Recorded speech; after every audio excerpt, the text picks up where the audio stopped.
The top 3 cause for shoulder pain that we see at our clinic here. Number 1, neck and problem in your neck and first rib. Okay, so let's.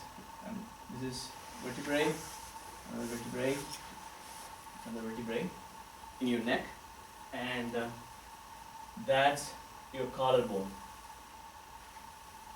Okay, so over here we have the disc.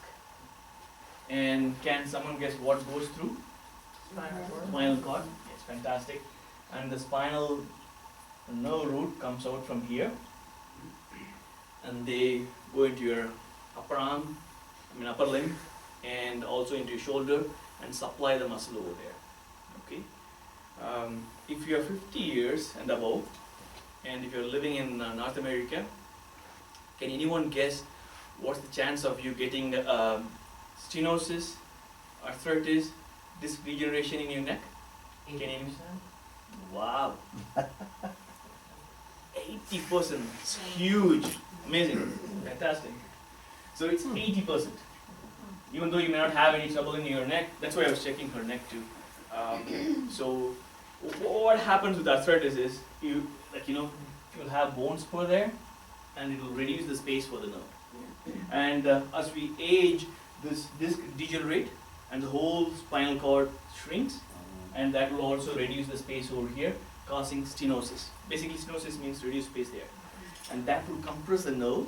And when the nerve gets compressed, what happens? Pain. Yes, pain. If it's not enough compression, it will shut down the muscle. Yes, and that will cause uneven wear and tear in your shoulder. Okay, and cause a lot of trouble. Is that what would cause the tingling? Like my arm? Absolutely. If it's tingling, that could be one of the cause. Tingling basically means you have some nerve impingement, some kind of nerve issue going on. Yeah, it could very well be a cause. If you have vertebrae issues like mine is, I've got hump there, and my head is off my spine a bit already.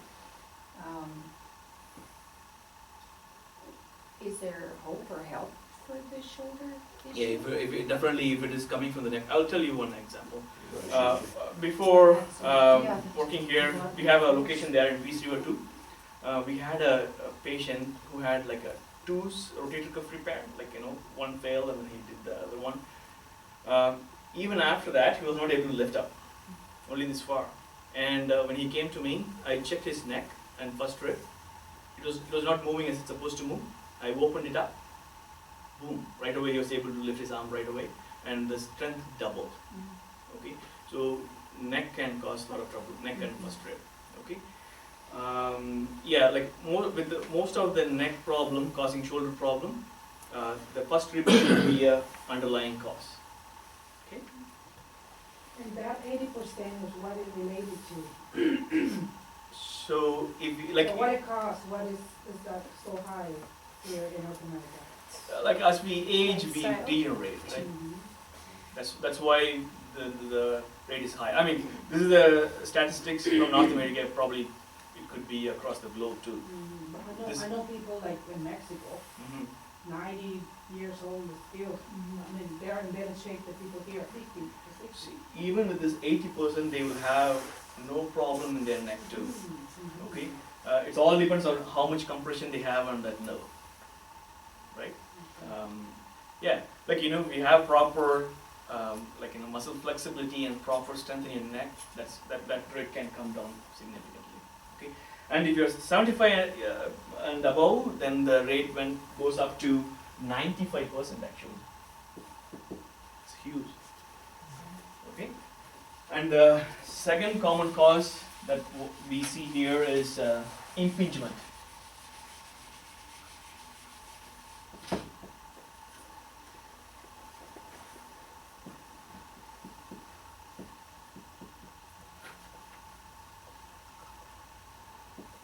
Okay.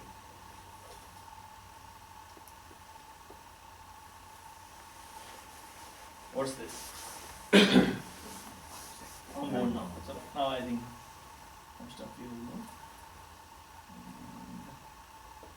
That's the shoulder blade, and that's the acromion starting from the shoulder blade, and that's the collarbone. And as I explained earlier, rotator cuff muscle starts from your shoulder blade, goes through this small opening here, and gets attached to your arm bone. If your posture breaks down, or if you have a bone spur there, over there, they all can reduce the space over there. Even the rib, if it's not moving, if it's not opening up, that will reduce the space over there and cause impingement to your rotator cuff muscle. And if you have impingement over a period of time, that may end up as a rotator cuff tear, and we may need a surgery. Okay? Yeah, that's the impingement, and it's very common. And in your case, sir, if you're lying on your side, what happens is this space reduces. You're compressing it. When you're sitting, at least the gravity is pulling and it's opening it up. That's why many, when they sleep, nighttime they have pain. And if they keep their arm like this, it's even horrible, because that space is going to be reduced significantly and cause a lot of impingement. Okay?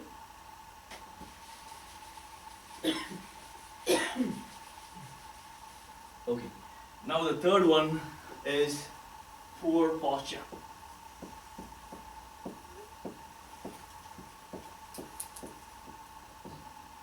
Okay, let's do this.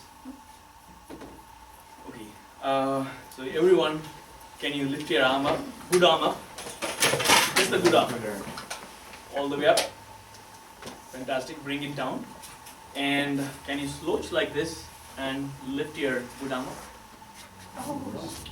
No, good arm. Oh, is that a good arm? Or? That's a good arm. That's also painful, yeah? Sorry. Yeah. Okay, bring it down. So you can't lift it all the way up. Is anyone able to slouch and lift it up? No one. We can't do that at all. Because if your shoulder joint is, not in proper posture, your shoulder muscles won't do its job. Okay, and it gets impinged.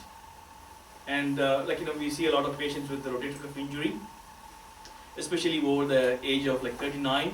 The posture breaks down, and they have impingement in the rotator cuff muscle, and over a period of time that leads to rotator cuff tear, causing a lot of pain in the shoulder. Okay. Okay, so now I was talking about the combination approach that we use here.